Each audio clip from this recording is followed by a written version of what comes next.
Não. Então, pegue sua Bíblia, abra o livro de Marcos, capítulo 1. Nós vamos ler do verso 1 ao 8. E nesta noite, eu quero falar sobre a voz que clama no deserto, sobre João Batista. E se você encontrou em sua Bíblia o Evangelho de Marcos, já está no capítulo 1, se coloque em pé. E nós vamos estar lendo esta pequena porção da palavra de Deus. Marcos capítulo 1, verso 1 ao verso 8. Quem achou diz um amém. Amém. Se você vê alguém ao seu lado sem Bíblia, compartilhe a sua Bíblia para que todos possam ler na própria palavra de Deus. Princípio do Evangelho de Jesus Cristo, Filho de Deus. Como está escrito nos profetas: eis que eu envio meu anjo ante a tua face, o qual preparará o teu caminho diante de ti. Voz do que clama no deserto: preparai o caminho do Senhor, endireitai as suas veredas.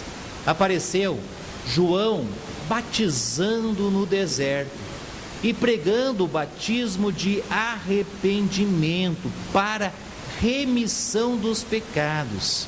E toda a província da Judéia e de Jerusalém ia ter com ele, e todos eram batizados por ele no rio Jordão, confessando os seus pecados. E João andava vestido de pelos de camelo e com um cinto de couro em redor dos seus lombos, e comia gafanhotos e mel silvestre, e pregava dizendo: após mim vem aquele que é mais forte do que eu, do qual não sou digno de, abaixando-me, desatar a correia das suas alparcas. Eu, em verdade, tenho-vos batizado com água, ele, porém, vos batizará com o Espírito Santo. Curva os seus olhos. Pai, obrigado por mais esta noite. Ó Pai, nós entregamos este momento especial aonde nós vamos estar refletindo na Tua Palavra, para que ela encontre guarita em nossas vidas, Pai. Nós clamamos para que, se alguém em nosso meio que ainda não recebeu Jesus como seu Salvador, como o próprio texto nos diz, que não se arrependeu dos seus pecados, que nesta noite se arrependa e aceite Jesus como seu Salvador. Por isso nós oramos a Ti, pedimos e oramos em nome do Teu amado Filho Jesus Cristo. Amém. Amém. Pode sentar.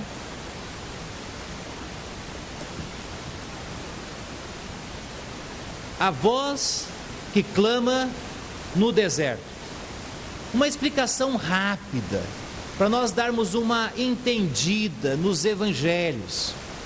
Quando nós olhamos para o evangelho de Mateus, Mateus irá nos apresentar Jesus como sendo o rei. Então, todas as vezes que você lê o evangelho de Mateus, você vai ver Jesus Cristo como o rei, o Messias. E há um símbolo, ou há um animal que representa o rei, que é a águia. A águia. Quando você ler o evangelho de Marcos, Marcos irá apresentar Jesus como o servo, aquele que veio para servir. E existe um animal que representa o servo, é o boi, é o boi. Já quando você vai ler o evangelho de Lucas, Lucas irá apresentar Jesus como o homem, aquele que era o homem, aquele que veio para enfrentar as lutas como homem. E qual que é o personagem? O próprio homem. E quando você ler o evangelho de João, você vai ver Jesus como Deus. E qual é o animal que representa o rei na selva? O leão. O leão da tribo de Judá. Então assim você vai entendendo os evangelhos. Agora, no evangelho de Marcos, quando nós começamos a ler, nós vemos os primeiros versos, ele nos leva lá para o deserto. Lá para o deserto. lá onde nós encontramos as temperaturas mais variáveis. No deserto nós encontramos o frio que faz tremer, mas também no deserto é que nós encontramos o calor que derrete tudo. No deserto, isso tudo ocorre em um dia só. E quando nós olhamos para a Bíblia, ele está nos falando, e nós vimos no verso 1, o princípio do Evangelho de Jesus Cristo, Filho de Deus. Tudo começa a ser registrado a nós. Agora, quando nós encontramos este livro, e nós começamos a esmiuçar cada detalhe deste livro, nós começamos a ver aquilo que é mais importante para a nossa vida. E nós encontramos um personagem, João o Batista. Só que João Batista, ele não é qualquer personagem. João Batista, ele veio para cumprir uma profecia. Ele é o cumprimento de uma profecia. Então surge a pergunta: quem é a voz que clama no deserto? Ué, depois corrija ali, não está clama, lá está glama. Não é glama, é clama. Que clama no deserto. Ele é um cumprimento profético. Um cumprimento profético. João aparece não nos palácios. João não aparece no meio das pessoas ricas. João não aparece no meio das pessoas mais importantes de Jerusalém. João irá aparecer isolado num lugar onde a maioria não gosta de ir, no deserto. E lá João começa então cumprindo uma profecia que nos fala. Olha o texto de Malaquias, capítulo 3, verso 1. Eis que eu envio o meu mensageiro, que preparará o caminho diante de mim, e de repente virá o seu templo, o Senhor, a quem vós buscais, e o mensageiro da aliança, a quem vós desejais. Eis que ele vem, diz o Senhor dos exércitos. E aí Isaías vai completar essa profecia. Isaías capítulo 40, verso 3 fala: voz do que clama no deserto, preparai o caminho do Senhor, endireitai no ermo vereda nosso Deus. Você diria: pastor, isso foi escrito na mesma época? Não! Isaías não conhecia João Batista e nem sabia quem ele era. Pastor em Malaquias foi somente 400 anos antes. Não tem como. E estas coisas foram escritas falando que viria um profeta, e ele viria para preparar o caminho do Senhor. Ele não pregaria a sua própria mensagem, ele pregaria a mensagem que o homem, o Rei dos Reis, o Senhor dos Senhores, ele chegou. Ele é um cumprimento profético. Segundo, quem é a voz que clama no deserto? Ele é o filho de Zacarias e de Isabel. E quando nós lemos o livro de Marcos, e ele, por ser um livro conciso, nós não encontramos a narração da história, da origem de João Batista, mas o Evangelho de Lucas, que apresenta Jesus como... Quem lembra? Como é que apresenta Jesus Lucas? Como homem. Como homem. E ele vai apresentar quem são os pais de João Batista. Lucas escreve que Zacarias e Isabel eram juntos servos de Deus. E a Bíblia nos fala que eles andavam sem repreensão e eles gostavam dos mandamentos de Deus, e eles respeitavam os preceitos do Senhor. Olha o Evangelho de Lucas, capítulo 1, versos 5 e 6. E existiu no tempo de Herodes, rei da Judéia, um sacerdote chamado Zacarias, da ordem de Abias, cuja mulher era das filhas de Arão. Não era qualquer coisa, não era qualquer coisa.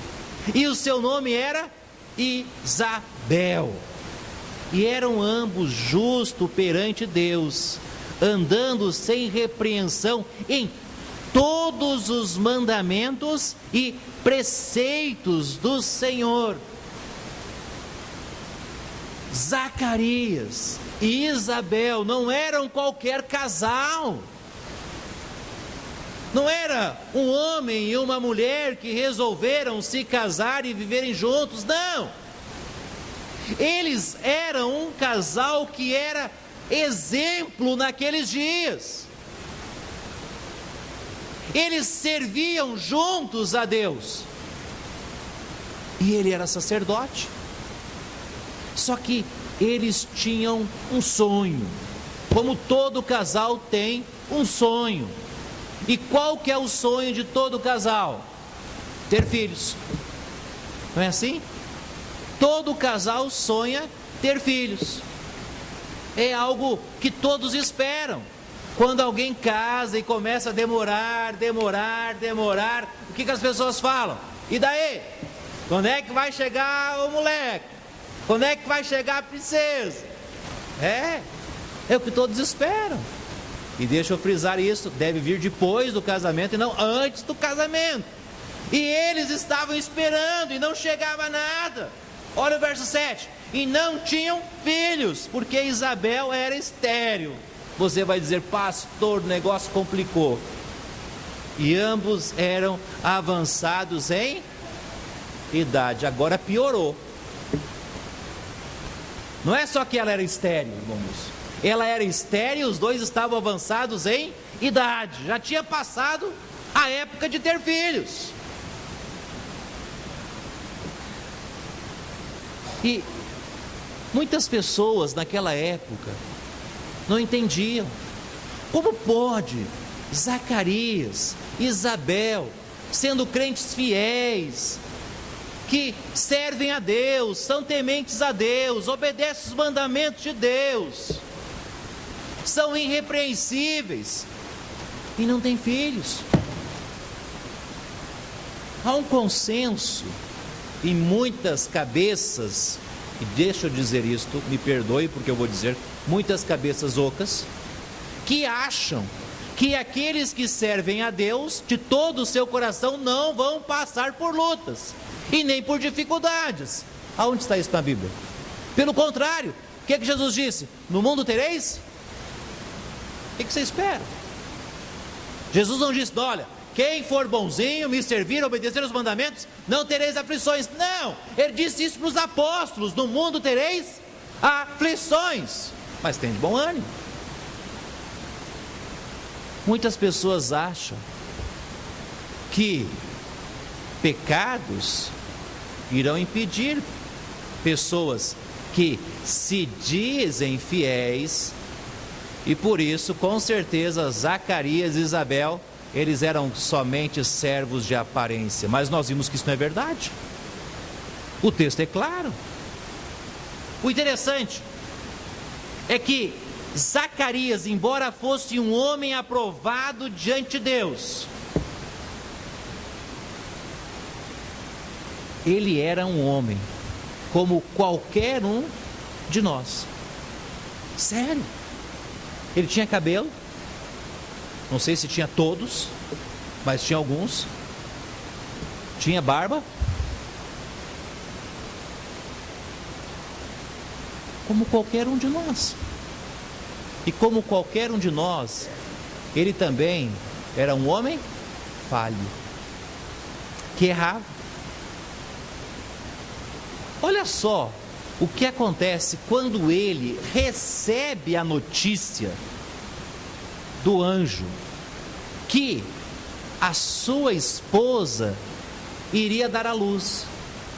E eu já ensinei isso para os irmãos no passado. Hebreus capítulo 1 nos fala que antes da Bíblia ser completa, como é que Deus falava com os homens?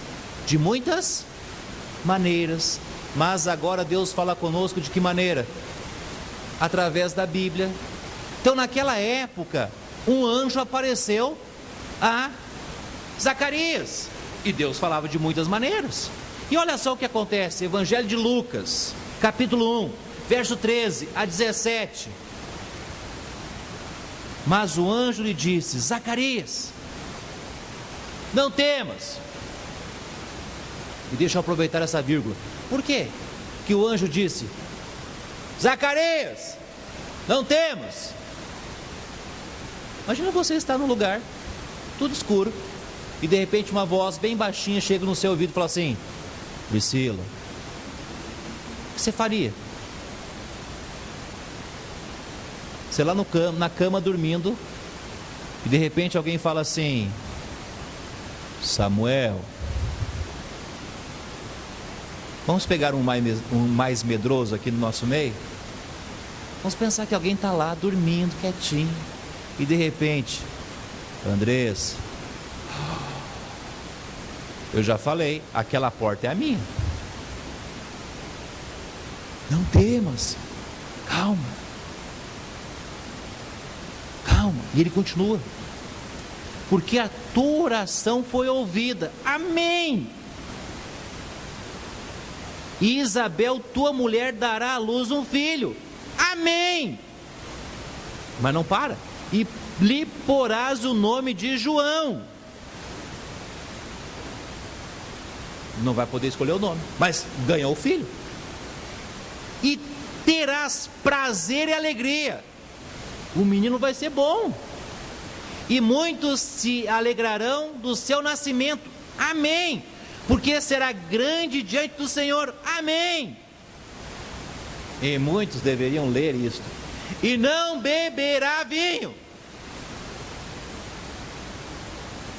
Obrigado por esse um amém. Amém. Mas não para. Nem bebida. Amém. E será cheio do Espírito Santo, já desde o ventre de sua mãe. Uau, será um servo de Deus, separado, e converterá muitos dos filhos de Israel ao Senhor seu Deus. E irá adiante dele no espírito em virtude de Elias, para converter os corações dos pais nos filhos, e com o fim de preparar ao Senhor um povo bem disposto. Jackson, você quer um filho assim? Que vai trazer alegria? Separado por Deus? Fraco. Caio, você quer um filho assim? Quer ver? Cássio, você quer um filho assim? Está vendo? Um homem mais poderoso. Quem não quer? Um homem de Deus, abençoado por Deus. Uau! Mas olha só o que Zacarias faz. Olha o verso 18. Disse então Zacarias ao anjo: como saberei isto? Pois eu já sou velho, e minha mulher avançada em idade. O que Zacarias fez? Duvidou.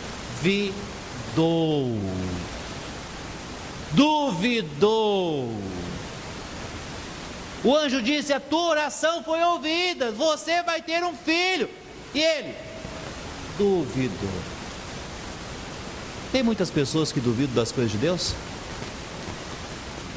Deus não fala uma promessa em João 3,16, porque Deus amou o mundo de tal maneira que deu seu Filho unigênito, para que todo aquele que nele crê tenha a vida. Só que muitas pessoas acham que é vida até pecar, não acreditam nas coisas que está escrito na Bíblia, duvidam, tão como Zacarias, duvidam. Será Será?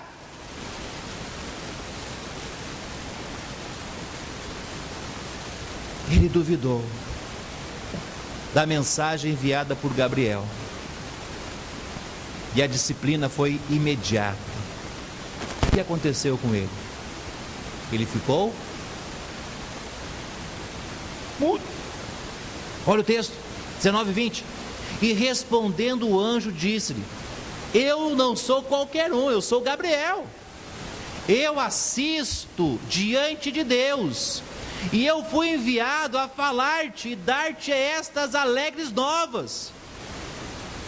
E se duvidou, eis que ficarás mudo, e não poderás falar até ao dia em que estas coisas aconteçam. Porquanto não creste nas minhas palavras, que a seu tempo se hão de cumprir. Zacarias saiu dali mudo. Por quê? Porque Zacarias, como muitos de nós, duvidam daquilo que Deus é capaz de fazer. Será?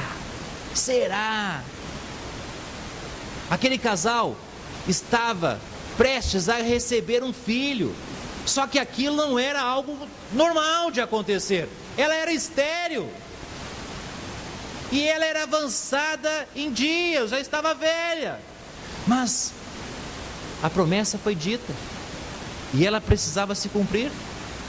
Só que a lição foi dada a Zacarias.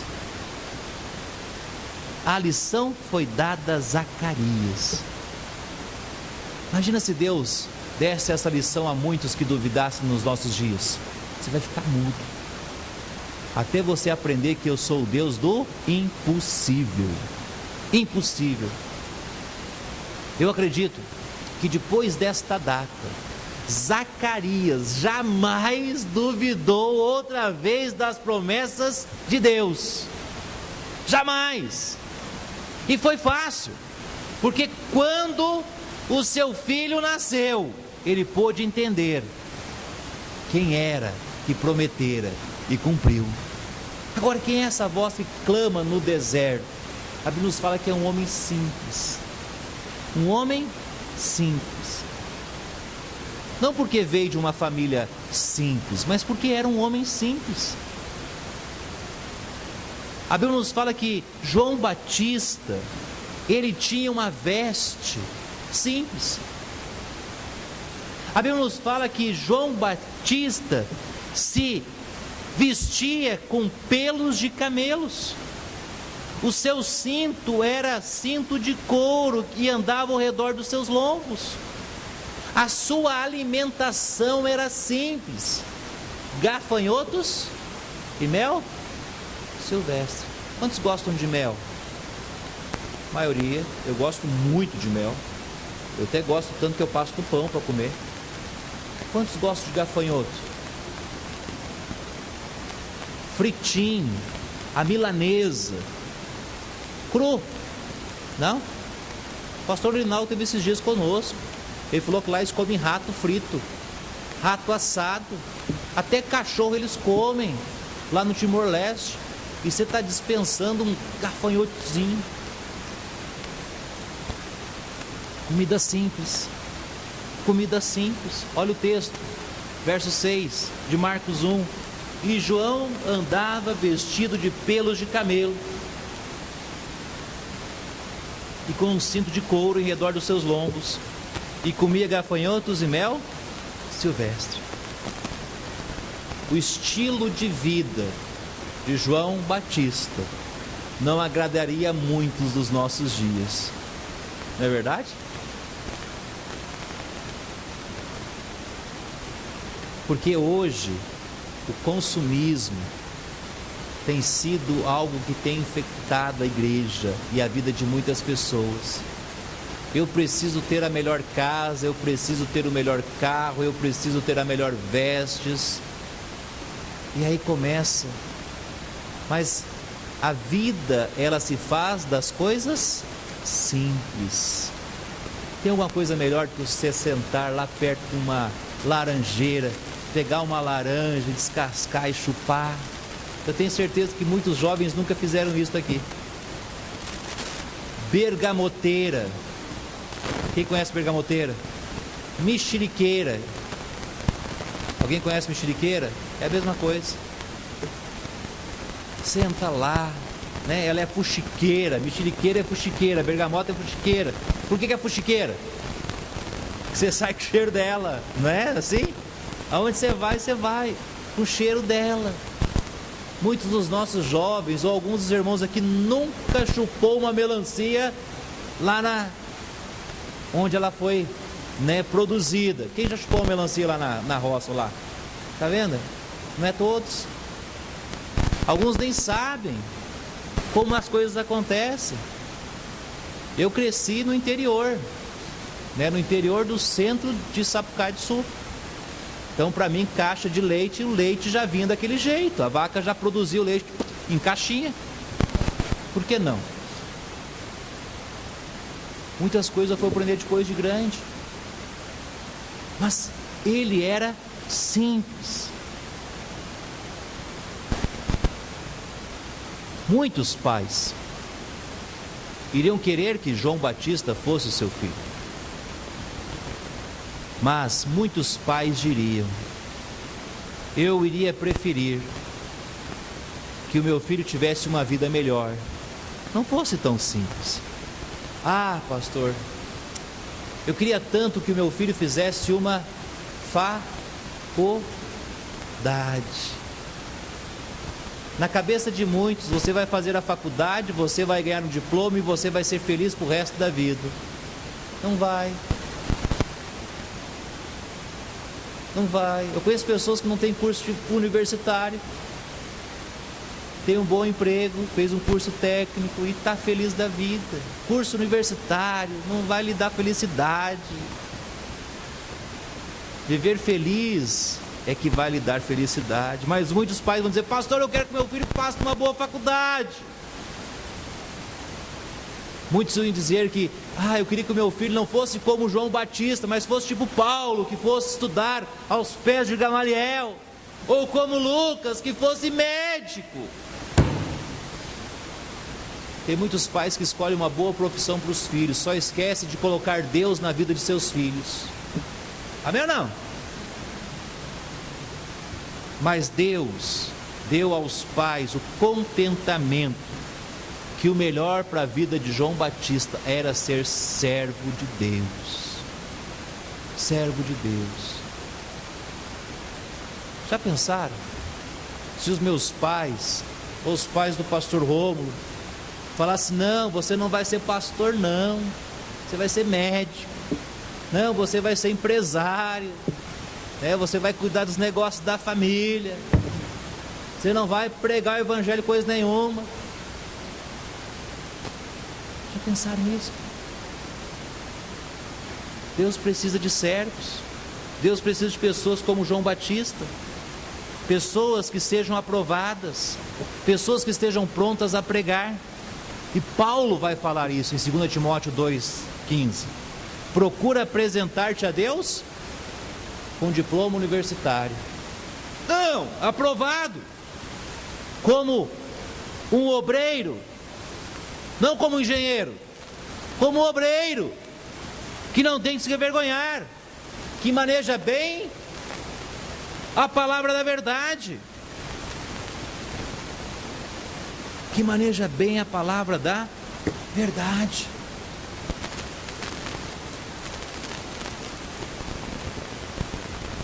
Muitos pais têm alvo para os seus filhos, mas no alvo que os pais têm para os seus filhos não é estar no centro da vontade de Deus.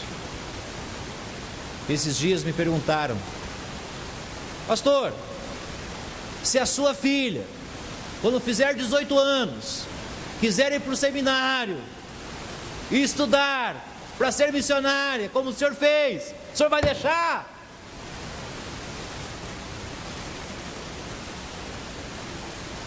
Mas Karine, se a Elise quisesse ir para o seminário e servir a Deus, a irmã deixava? E a vovó, dói o coração, não dói pensar? Vou, Patrícia, já imaginou? Poliene fala assim: eu vou pro seminário, mãe. Já pensou? Dudu chegar para a irmã Gelena: tô indo embora, mãe, vou lá pro seminário estudar. Já pensou a irmã Valdirene? A Débora chegar: eu quero ser missionária, como pastor saiu lá do sul, eu quero ir para outro canto, vou estudar. Não é os planos que eu fiz para você, meu filho. Já pensou lá em casa? Já pensou, Andressa? E a faculdade?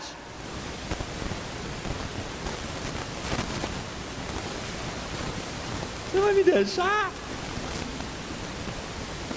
Você vai me abandonar? Eu fiz tudo pra você. Zacarias e Isabel queriam que João Batista estivesse no centro da vontade de Deus. Você quer isso para os seus filhos? Você quer isso para os seus filhos? Amém ou não? Filhos, vocês querem isso para vocês? Estar no centro da vontade de Deus? O maior erro das nossas vidas é quando nós saímos da vontade de Deus. E o pior ainda é quando nós saímos do centro da vontade de Deus, aonde nós colhemos os piores castigos para as nossas vidas. Os piores castigos para as nossas vidas. Agora, o que ele precisava pregar no deserto? João Batista precisava pregar o arrependimento. Olha o verso 4. Pregando o batismo de arrependimento para a remissão dos pecados. Sabe qual era a mensagem? Ele precisava pregar para as pessoas que elas precisavam se arrepender dos seus pecados. E no Evangelho de Lucas, nós não vamos ler esse texto, o irmão Elton vai acabar passando por cima dele ali, porque o texto é longo e o nosso tempo já foi. Os irmãos podem ler em casa. É Lucas capítulo 4, capítulo 3, versos 7 a 18. Anote aí, para você não esquecer. Aqui João tem o seu sermão registrado na íntegra, como ele pregava. E ele começa o seu sermão com a interrogação: o que nós devemos fazer?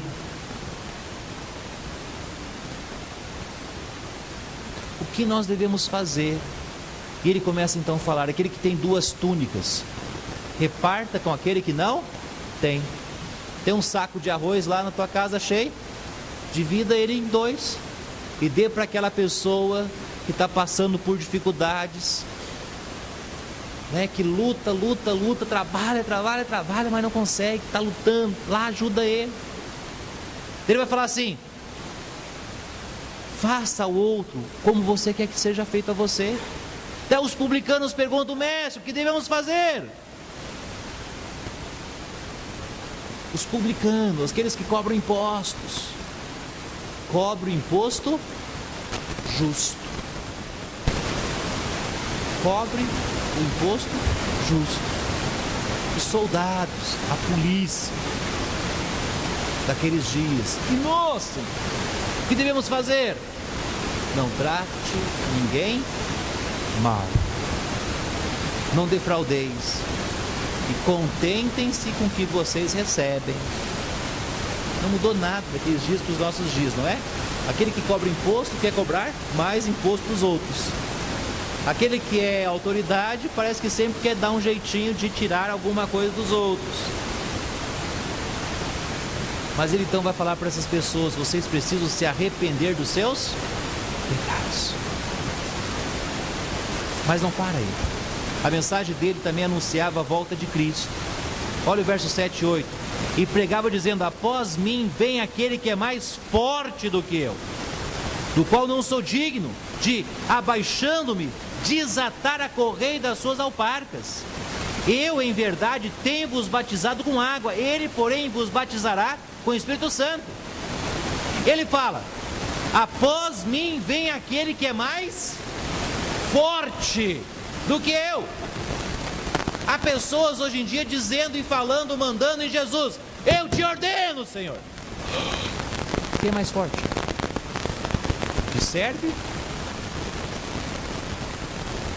Não é o mesmo Jesus que João Batista pregava, porque ele fala que não é digno nem de desatar as sandálias que Jesus usava. Quando Paulo e Silas estavam presos, o carcereiro pergunta a eles: Senhor, o que é necessário eu fazer para ser salvo? Se essa pergunta fosse feita hoje em dia, muitos diriam: você precisa parar de fazer isso, você precisa parar de fazer aquilo. O que eu preciso para ser salvo? Você precisa ser batizado. O que eu preciso para ser salvo? Você precisa ir para a igreja. Mas o que a Bíblia nos fala? O que nós precisamos fazer para ser salvo? Você sabe?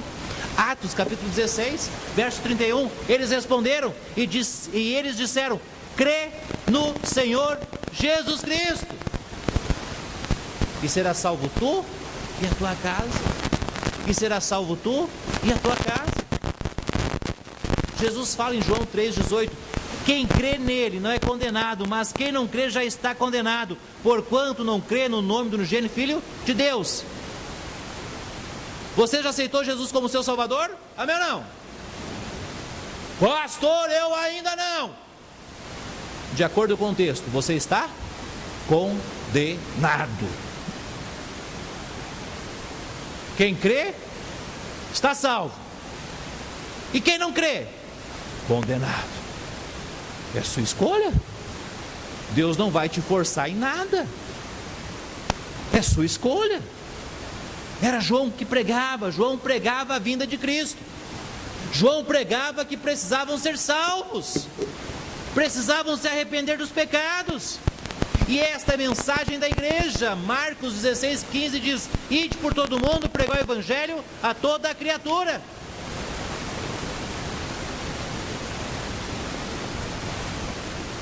Agora olha o que nós encontramos em Apocalipse capítulo 3, versos 19 e 20. Eu repreendo e castigo a todos quantos amo. Sê, pois, zeloso e arrepende-te. Eis que estou à porta e bato. Se alguém ouvir a minha voz e abrir a porta, entrarei em sua casa, e com ele cearei, e ele comigo. Jesus fala para uma igreja que ele está na porta. Quando alguém está na porta e está batendo, ele está para o lado de fora ou para o lado de dentro? Deixaram Jesus lá de fora. E ele fala: eu quero entrar nas suas vidas, eu quero transformar a sua vida, eu quero fazer uma festa em sua vida. Você quer?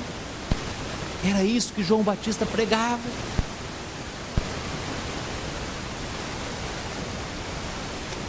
Era isso que João Batista pregava.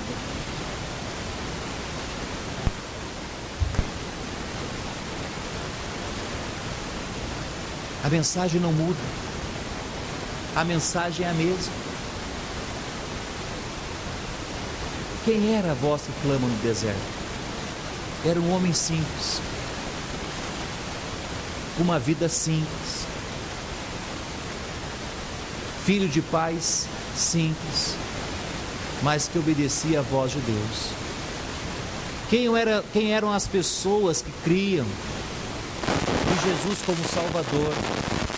Eram pessoas simples, que tinham vidas simples, mas que queriam obedecer a Deus.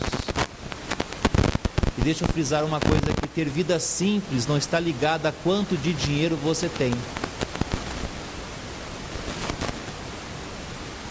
Ter uma vida simples não está ligada a quanto de dinheiro você tem. Quantos já viram como é que Bill Gates se veste no dia a dia? Não tem muito dinheiro? Tantinho só, né? E ele se veste simples. É porque ele não tem inteligência, pastor. Tadinho.